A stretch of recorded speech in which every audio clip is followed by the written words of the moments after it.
From Sherwood, Michigan, crashed on the opening lap in heat race competition. The defending Supercross champ was driven to the ground hard, suffering a severe shoulder separation. The door was open for Jean-Michel Bayle, and the former world champion from France responded with a win in the Coors Light Challenge main event. Now it's round 11 of the Camel Supercross Series. Can the Frenchman do it again? Supercross 91, the ultimate challenge, is next.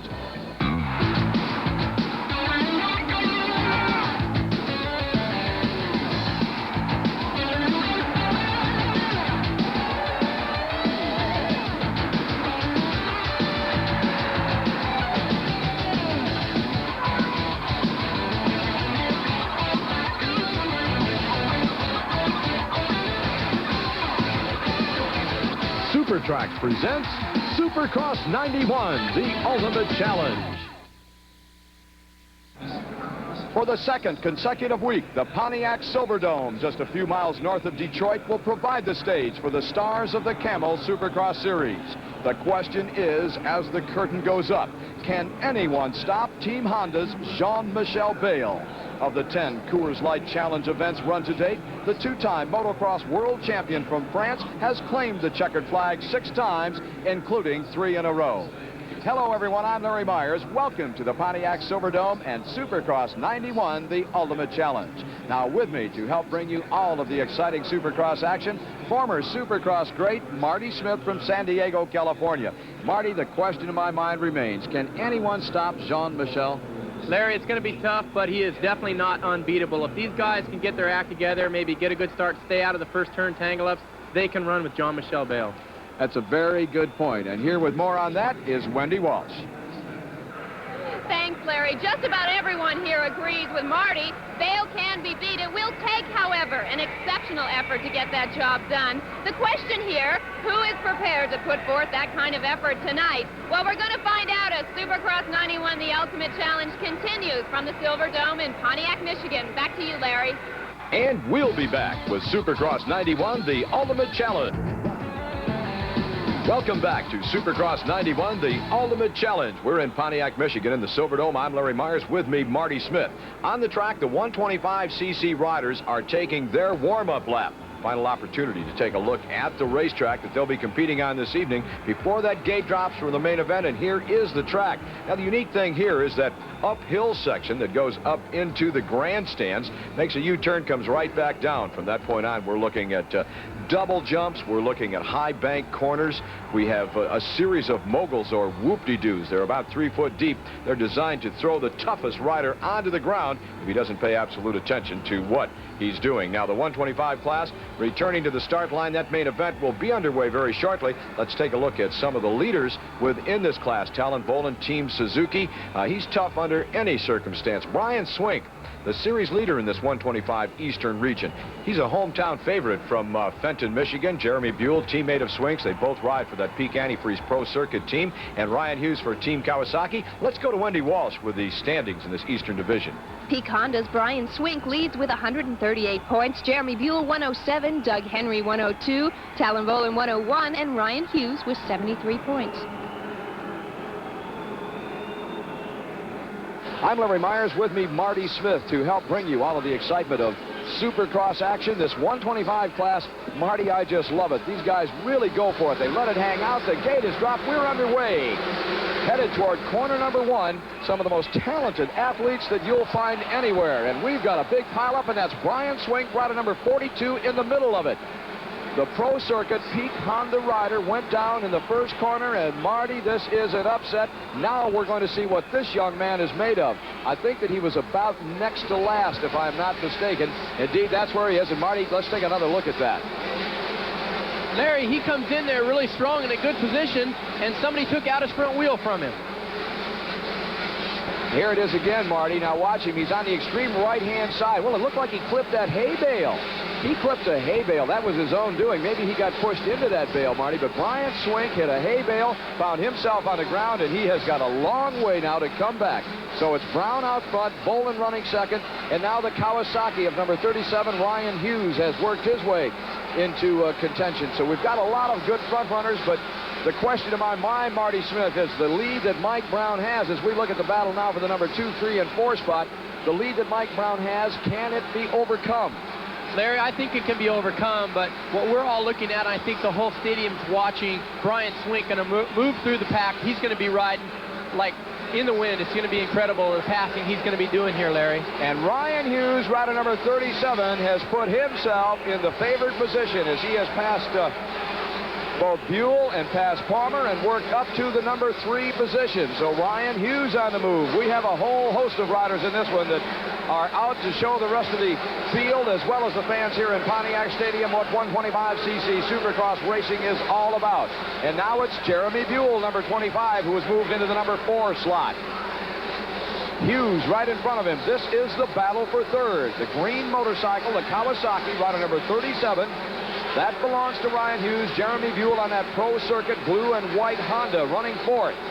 These two riders battling each other, and meanwhile in front of them, while they're concerned with each other, Hughes, of course, trying to keep Buell behind him. Talon Bolin, running into number 2 position, is putting some distance between himself and those two riders. Out front, Mike Brown, Talon Bolin second. This is the battle for third. Buell, the winner in this 125 circuit, just 2 weeks ago, correct that, down in St. Petersburg, Florida. Ryan Hughes has yet to score a victory in the 125 class. And Buell tries to drive it to the inside to put a block pass on Hughes, but did not have enough room. This is a great battle, Marty. Larry, Hughes is feeling some pressure right now, but every week he's improving. He's looking really good. There it is. Buell just stuffed him right there, but Hughes is not going to have any part of that. I don't think he's going to let him get away, Larry. Well, with that bump, Marty, it's worth pointing out that the riders on the track are heavily adorned with safety equipment, the most important part being the helmet. But not only does it prevent bumps, it's a fashion statement.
Buell, number 25, is on a Pro Circuit Honda. The yellow motorcycle, number 19, being ridden by Talon Bolin. Bolin out of Independence, Missouri, is a Suzuki. Bolin goes low.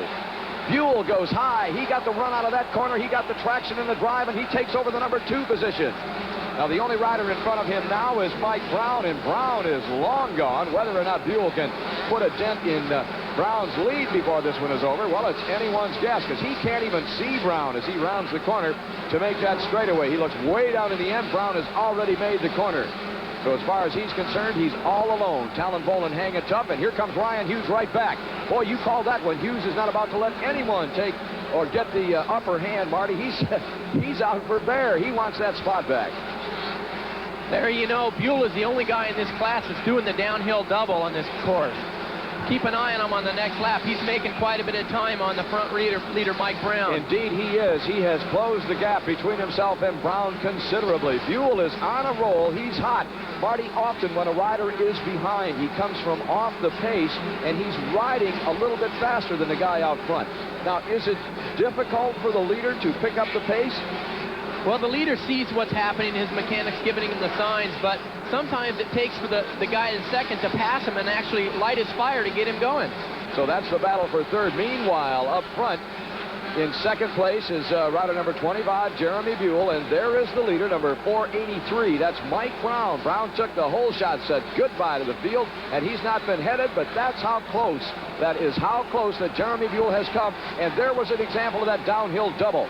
The track here in that corner of the stadium actually goes up into the grandstands. They've laid pieces of 3/4-inch plywood down, covered them with dirt, and the elevation change there is remarkable for a Supercross track. On the way down, there is a double jump right in the middle of it, and Buell goes down.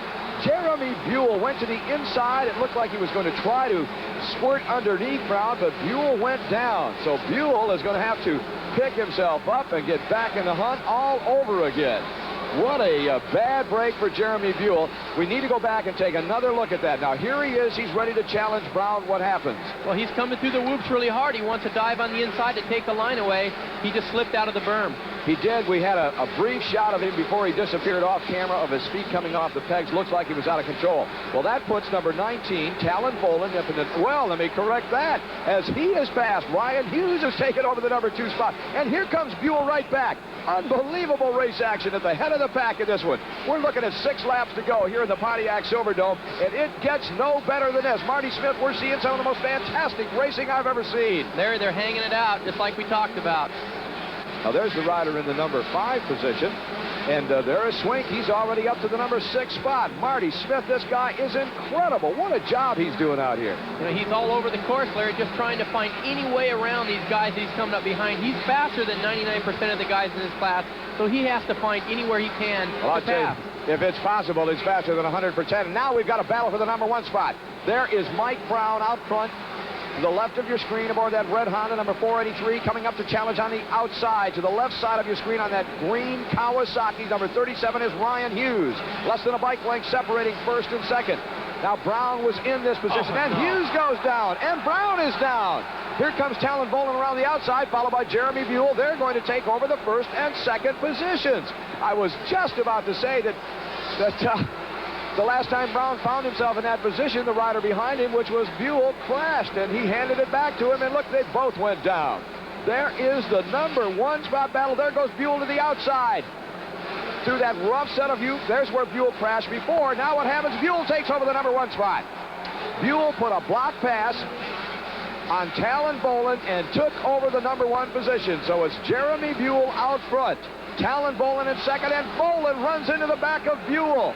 I don't know if Buell stopped or if Boland was aiming for that rear fender. Matters not at this point in time. All I know is he hit him. Both riders were able to continue on. One of those racing incidents, Marty, or was there a little bit of foul play there? No, I think it's just kind of the way it turned out. These guys are both concentrating on just winning. They're not worried about who's behind them or taking the guy out. They want to win this race, Larry.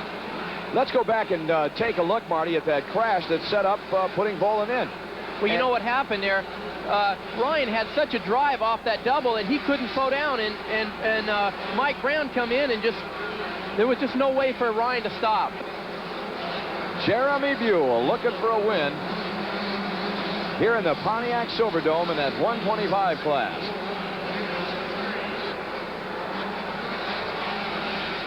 Under the tunnel. He will not have to do that too many more times today.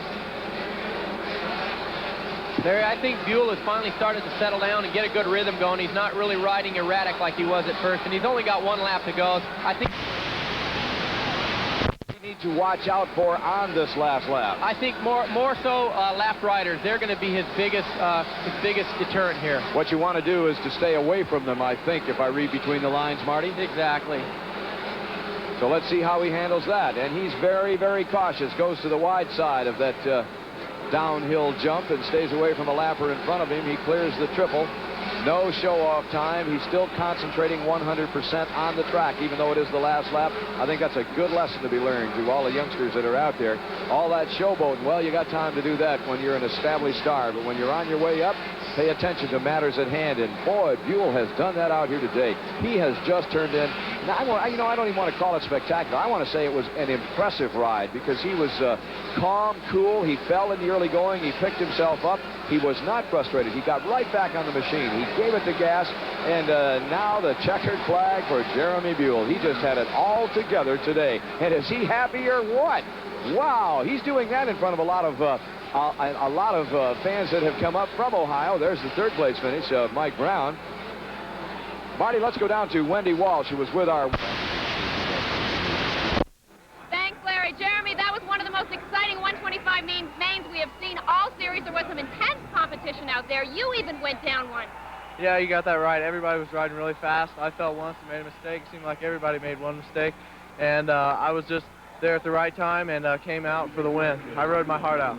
You certainly rode your heart out here tonight. Well, Jeremy Buell, this is him, the winner of the 125 main event here in Pontiac, Michigan. Back to you, Larry. Behind Buell, it was Volan, Mike Brown, Barry Karsten, Ryan Hughes. We'll go back to Wendy for the standings in this 125 class.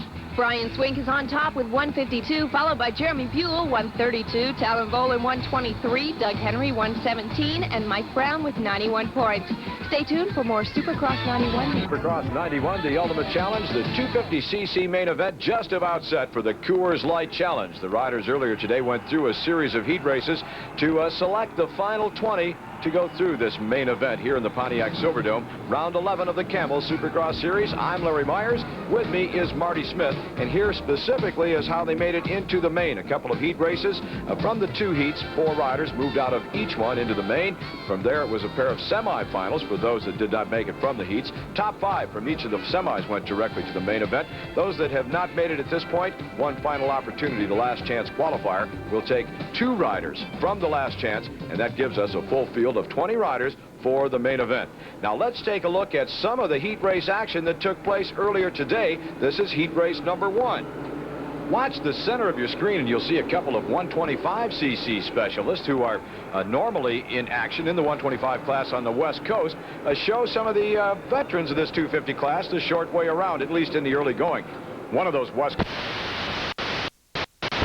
is out front aboard a Yamaha. Now it's Mike Kidrowski, a veteran 250 rider, in second, but Steve Lamson, a member of the Pro Circuit Peak Antifreeze team, running into number 3 position, and he too is a West Coast rider.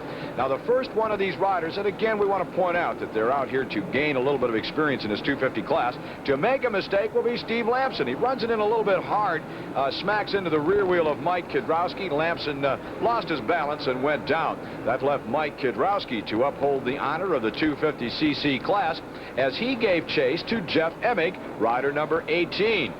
Now, during the course of heat race competition, there are several things that the rider has to consider. One, of course, is finishing in the top 4. That automatically qualifies you for a berth in the main event. The second being, the better you finish in your heat race, the earlier selection you get on the main event, a better starting position. The third is the Coors Light Silver Bullet Showdown. We'll get back to that in a moment. Watch this. Kidrowski around the outside grabs a handful of throttle as the inexperience of Jeff Emig took him down low, did not protect that good line up high, and he drops back to the number 2 position. Now watch, here comes Mike LaRocco.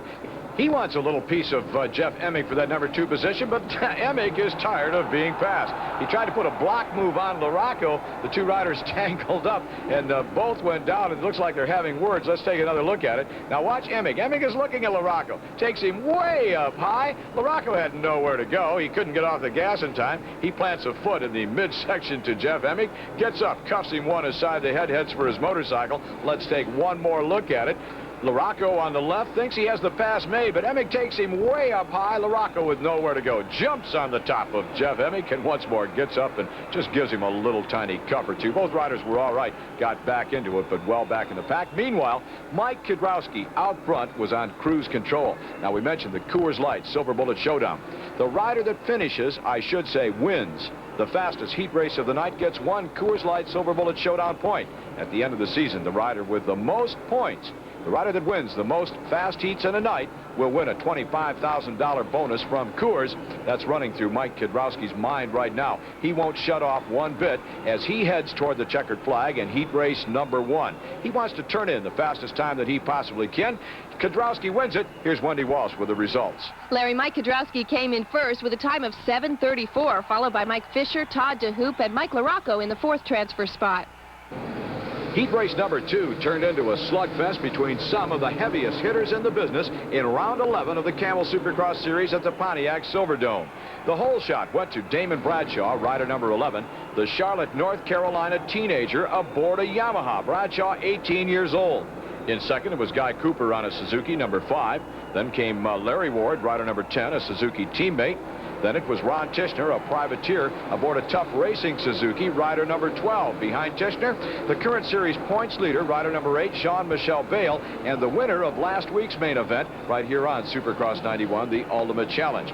Now, you just knew that Bale had no intention of staying in that number 5 spot. Look at that move around the outside. He gets a drive, passes Tishner, now moves to the number 4 position. Next victim will be Larry Ward, rider number 10, aboard the Suzuki, who was in third. Bale had a beat on Ward at that point, that last corner, but he just backed out of it rather than risk any kind of a bump and shove this early into going in the heat race. Ward went up high in the next corner. Bale went low, grabbed a handful of throttle, and possibly some kind of a problem with Ward's motorcycle as he looks down. In any event, Jean-Michel Bale has moved to the number 3 position, and that puts Tichenor into 4th. That's the final transfer spot in this, the second heat race. Now, Bale is not finished with his passing maneuvers. He sees Guy Cooper directly in front of him and figures, what the heck? Second place is a lot better than third place, and then I'll have a shot at Damon Bradshaw, who was cruising out front and possibly picking up that Coors Light Silver Bullet Showdown point. So Bale decides to run it in on... and he squared off that corner, and Bale actually hit the brakes to avoid contact. Watch this. Bale hit the brakes, turned the wheel to the right, and he never touched Cooper. That was a masterful piece of riding. Had he kept going, he would have taken them both out, and probably neither one of them would have qualified through the heat race. But I'm sure Bale was thinking, I still have time to get back up and make it into the main event. Meanwhile, out front, thinking Coors Light Silver Bullet Showdown point, Damon Bradshaw on cruise control. The rider in front of him, Larry Ward, rider number 10. Ward is in the number 4 and final transfer position. Now, Bale needs to pass Ward if he wants to make it into the main without having to go to the semi. In front of Ward is rider number 12, Ron Tichenor, out of Palm Harbor, Florida, aboard the Tough Racing Suzuki. Now, Ward knows that Bale is coming, and he gets a little bit on the anxious side, loses control, bangs into Ron Tichenor, who was in the number 3 position, and Jean-Michel Bale said, thank you very much. Let's take another look at it. Tichenor about set to go in the corner. Ward tried to get into the same corner. Instead, he gets a hay bale on his head as he goes down. Both riders down. That's the way that one went. One more look at it. Here comes Larry Ward. Watch him. He'll go in tight. Tichenor cuts across the front of him. Whose fault was that? I don't know. You pick it. In either event, those riders were in 3rd and 4th, and now they're back in the pack. Damon Bradshaw is going to hold on to take this heat race with absolutely no trouble, no competition. He's had it pretty much that way since the drop of the gate. Bradshaw, though, has not slacked off one iota. He has time to show off to the crowd. We might throw that in. His intent here is to set the fastest time that he possibly can to get that Coors Light Silver Bullet Showdown point. He's looking for that $25,000 that Coors Light will make available to the rider with the most points at the end of the year. So Bradshaw uncontested, showing off a little bit for the crowd with just a couple of corners to go. Let's see what he does here off the jump. He gives a big thumbs up to the fans here in the Pontiac Silverdome. One more corner, a set of whoop-de-doos. He's got a great time going. This will be the fast heat of the night. 7:24:03. I think Bradshaw wasn't happy. Watch this action in the winner's circle. Damon Bradshaw claims an early trophy here at round 11 of the Camel Supercross Series. Poor Wendy, she lost her earpiece. Couldn't hear us, had no idea what was going on. Wendy, how about this win? Thanks, Larry. I don't know if you saw that, Larry, but moments ago, Damon Bradshaw actually picked me up. He's so excited about this race today. You are a real contender to shut Bale down tonight, aren't you? Yeah, I feel really good. You know, I got off to a good start like I wanted to do, and I want to do that in the main. I think I can hold on to it.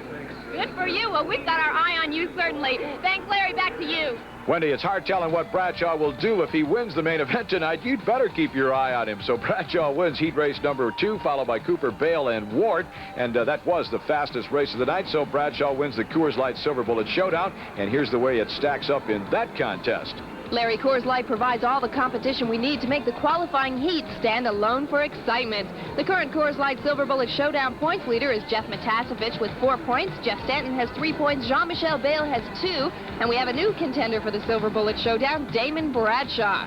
Tonight, the Coors Light bonus money is up to $2,000, and Bradshaw could take that home if he takes the checkers in the main event.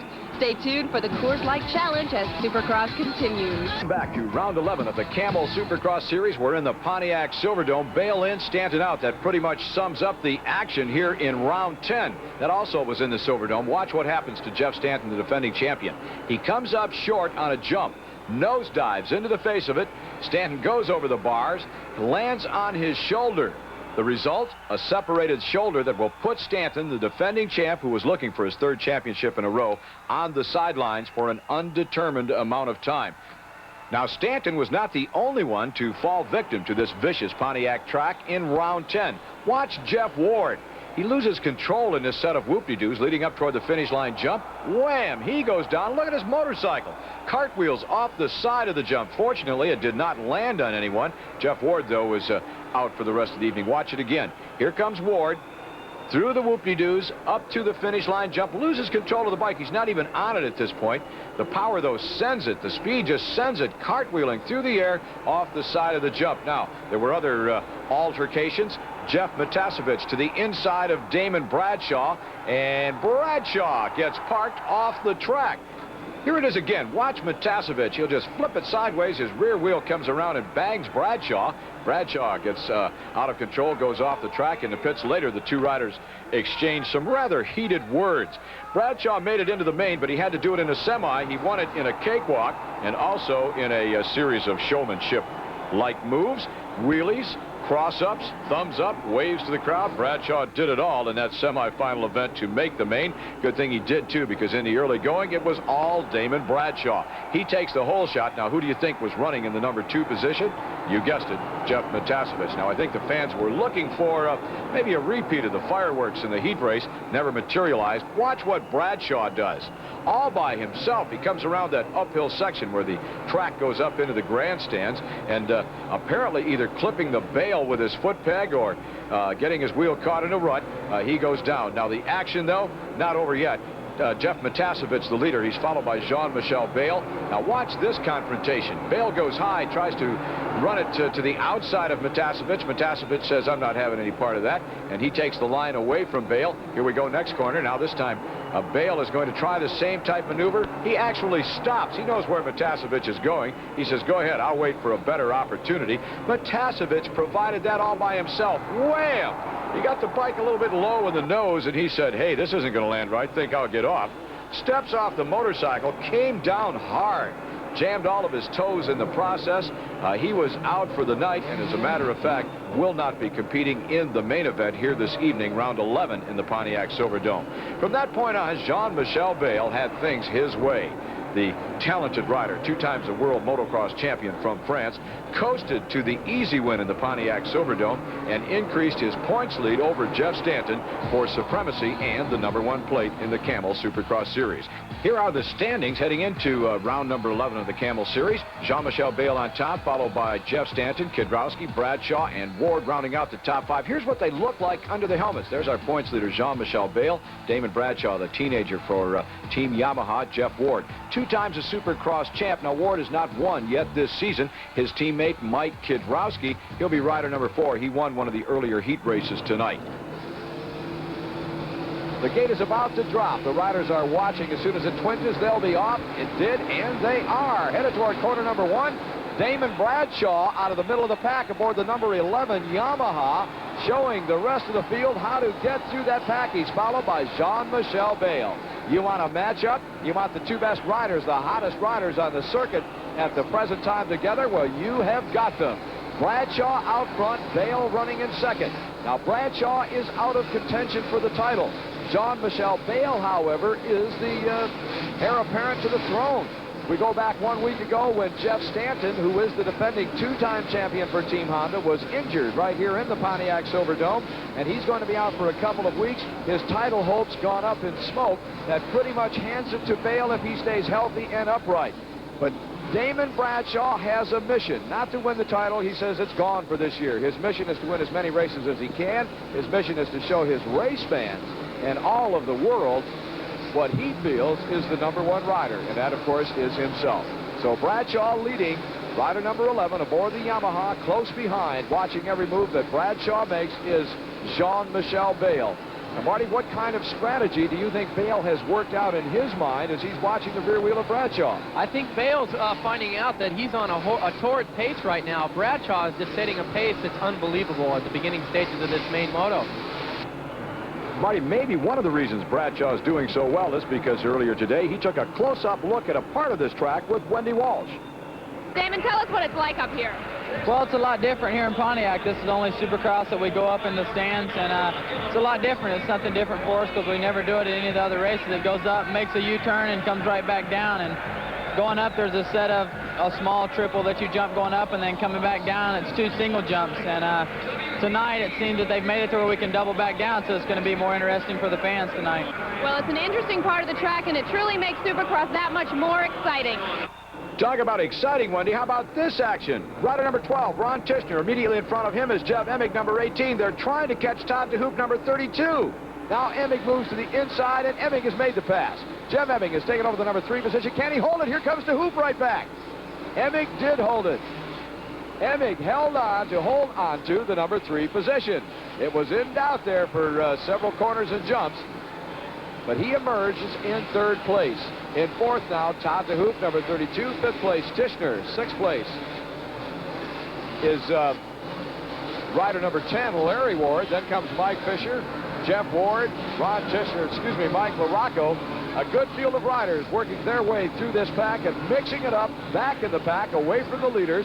And that, of course, is Bradshaw being followed by Jean-Michel Bale. No action up front, but we have got a lot of it in the back of the pack. Rider number 6, Mike LaRocco. There's Jeff Ward, number 3.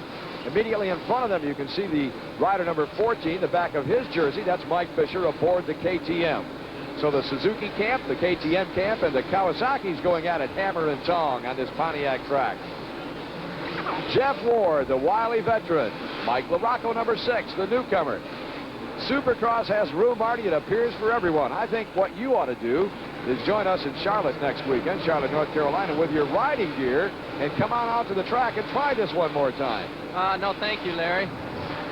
Marty Smith, a former Supercross star, has won his share of these events. In fact, in 1976, the winner right here in the Pontiac Silverdome. And Fisher gets a little bit squirrely in the whoops, almost goes down. He hangs on to the KTM, and he lost maybe 1 position in the process, but most important, he's upright. I think that's what you're concerned about when you're on that racetrack. Larry, at round 9 in Pontiac, Jean-Michel Bale had someone to be concerned about. To find out who, let's take a look back to that main event. It's time for our Brute of the Week, brought to you by Fabergé Brute. This week's Brute is Jeff Chicken Matazovich. In the first half of the Pontiac doubleheader, Chicken and Bale were handlebar to handlebar, coming over the whoop-de-doo section, as Bale opened the throttle with an inside line on Matazovich. Bale went wide, and Chicken came in underneath to execute a perfect block pass. Chicken prevails, clips the Frenchman's front tire, and continues in the lead.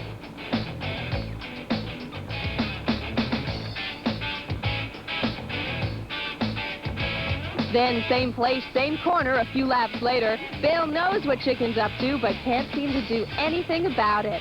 This moment was brought to you by Brute. Brute, the essence of man. Come on. We've got a battle now for that number 3 position. Tishner is riding as well as he has ridden all year long. LaRocco riding just a little bit better at that point in time. LaRocco now 3rd, Tishner back to 4th. That low line where the pass was made, I don't really understand why a rider with an option would take that line, Marty. It's obviously not the fast way around the racetrack.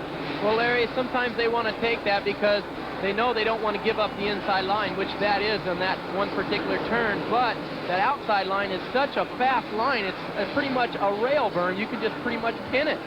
It's a little bit faster.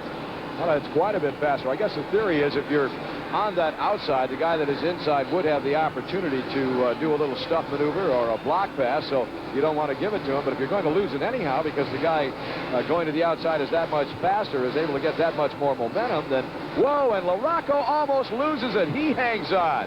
That is a rough set of whoop-de-doos.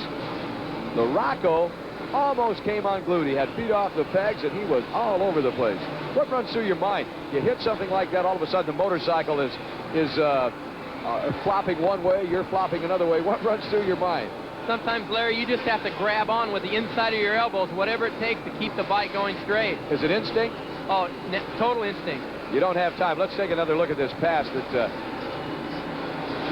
well, the pass had already been made. That's the shot that I was talking about, where LaRocco almost lost it, but he did just exactly what you said. He kind of tucked his elbows in and held on just a little bit harder.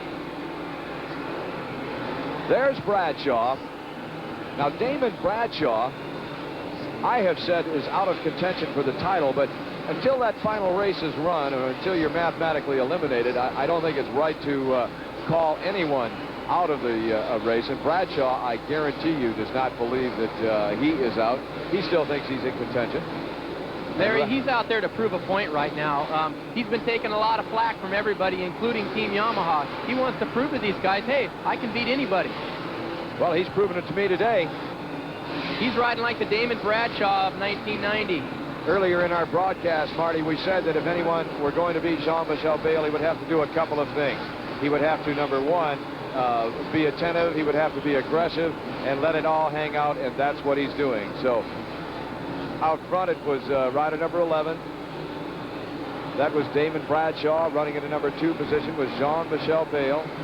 Now, these are lap riders that we're looking at. We've not come to the third rider. We're holding the camera there so that you can see the gap between first and second and third. And there it is, number 6, Mike LaRocco. Fourth is Ronnie Tishner, rider number 12. Fifth place now is the property of Mike Kudrowski, number 4. In 6th place, Jeff Hemmig. 7th place is number 14 off to the side of your screen. That's Mike Fisher. 8th place would be Larry Ward, number 10. Then was Guy Cooper.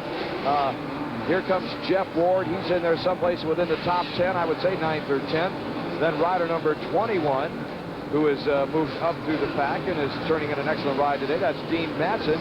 And Bradshaw has lapped all the way up to about 10th place. This is about as incredible as it gets, Marty. He's riding really well. He's riding flawlessly. If he can keep this up, there's no way Bayle's going to catch him. Bayle is riding really smooth.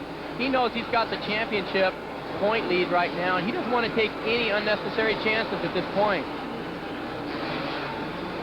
He'd be content to let Bradshaw win this moto. Well, Marty, I don't agree that he would be content, but I think that probably some wiser heads may have prevailed and said, look, this is what you need to do. You don't need to go out there and tangle with Bradshaw. But I can't believe that anyone would be content. Look back in your experience, and I'll bet you just hated it when you got beat.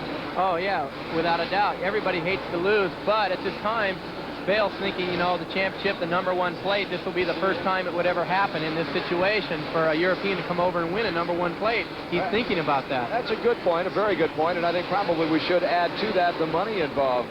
We're looking at an easy $250,000 and nothing but prize money alone. You add to that the contingencies from outside manufacturers, the clothing contracts that you might have, the salaries from the factories, and I would have to think that the winning of a Supercross title is worth, well, I'd say the difference between first and second, no less than $500,000 today. Yeah. Look at Damon Bradshaw. Isn't he just incredible? He's riding really strong, and he's not even looking back. Some of the hairpin turns on the track, a lot of the riders will take a quick peek back to see how close the guy is coming up. Damon's not even looking back. He knows he's riding strong. He's pulling away from Bayle. It's always been my feeling that a rider that looks behind him to see where the competition is a rider that's in trouble, Marty. Exactly. Mike Kudrowski continues his charge toward the front, but he's going to fall way short in this one. There is absolutely no way he'll be able to do anything other than put a minor dent in the lead that the leaders had. And quite frankly, I think that minor dent would come only at the good graces of the leaders if they decide to slow their pace just a little bit. We're into the final stages in this one. We've only, I think, about 3, maybe 4 laps to go in this 20-lap main event. And if Jean-Michel Bayle is going to make any kind of a move, he's going to have to do it and do it quick. And frankly, I've got to wonder if he is able to do it. I said earlier that I thought he could. I think now that Bradshaw is too much for him today. It's Bradshaw out front. Bayle is running second. I believe Mike Kudrowski, or correct that, Mike LaRocco is up in the number 3 spot. Kudrowski, rider number 4 that we have been watching aboard that green Kawasaki, running 4th. And in 5th, it was Ron Tishner aboard the Tough Racing Suzuki. Damon Bradshaw picking him up and laying him down. Man, when you're in control, what a feeling it must be. What is Bradshaw's game plan from here on out? Right now, he doesn't have a game plan. He is just in a complete zone. He's not thinking of anything except wide open. Nothing's going to get in his way. Nothing's going to stop this guy. He's a madman right now, Larry. He's not paying any attention to the lappers, to the riders around him. He just is picking and choosing his lines. He's still cutting and slashing through traffic. Jean-Michel Bayle is riding in that beautiful, technically conservative style, and Bayle has just lapped Jeff Ward. Now, that's an unbelievable situation. Here's our 3rd place runner. Rider number 6 out of LaPorte, Indiana, Mike LaRocco aboard the Suzuki. And LaRocco coming from off the pace. This would be his, I believe, 3rd consecutive week to collect a 3rd place finish. LaRocco is really he's really coming on strong. I want to pull that one back as Larocco didn't ride 2 weeks ago because of an injury. This is his second consecutive outstanding performance on these Supercross tracks since coming back from that injury. And he's looking strong and looking good. You know, Larry, this Pontiac track really suits Mike's riding style. He really looks comfortable out there.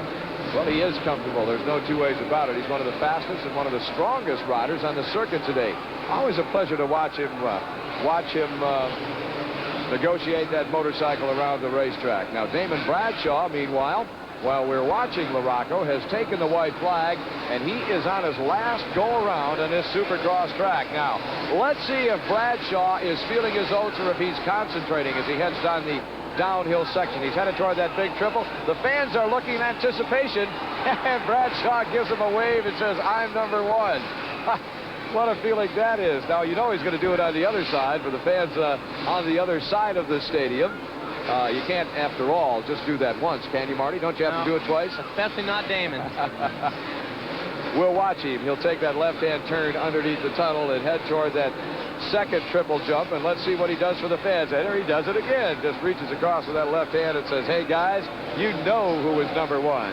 Across the whoop for the last time today, headed up toward the finish line, and Bradshaw, feet off the pegs, and waves. There's not much between him and the motorcycle except a little bit of nylon. Jean-Michel Bayle comfortably collects the number 2 spot, and I have to go back and think about what you said, Marty, in terms of knowing what he has to do, what he needed to do, and he did it. So Jean-Michel Bayle collecting second and adding to his points lead, while Bradshaw on a much-deserved victory run. Marty, it has been just an incredible afternoon of racing here. Yes, Larry, it's been very exciting here in Pontiac. Damon Bradshaw wanted this win, and now he's got it. So that's Yamaha's Bradshaw in first place, followed by Jean-Michel Bayle, Mike Larocco, Mike Kudrowski, and Ron Tischner came in fifth. That was some race. Stay with us as Supercross 91, the Ultimate Challenge, continues.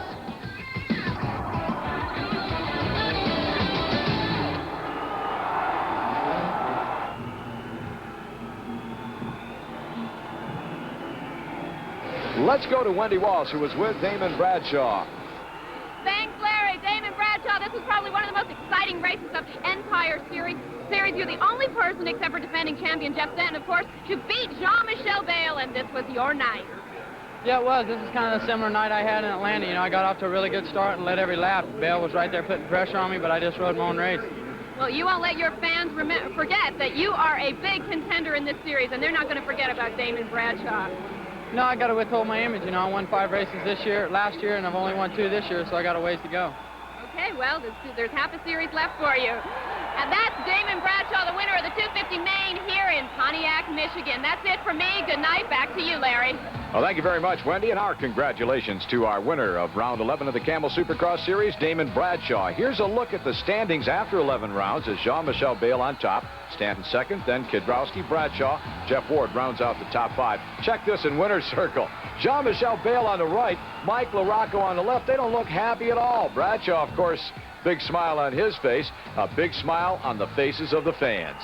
Marty, another exciting weekend of racing comes to a close here in the Pontiac Silverdome. And who would have thought, if we go back to 1976, when you won this event right here in the Silverdome, that we would be seeing action like we're seeing out here in this series? Larry, it's getting more intense every week. I don't know who to call it from week to week. It's just tough. There are so many very, very good riders, good machines, and they're just doing a heck of a job. So hopefully you'll stay tuned to Supercross 91, the Ultimate Challenge, as we go from here to Charlotte, North Carolina for round number 12. For Marty Smith and Wendy Walsh, I'm Larry Myers. So long until next week.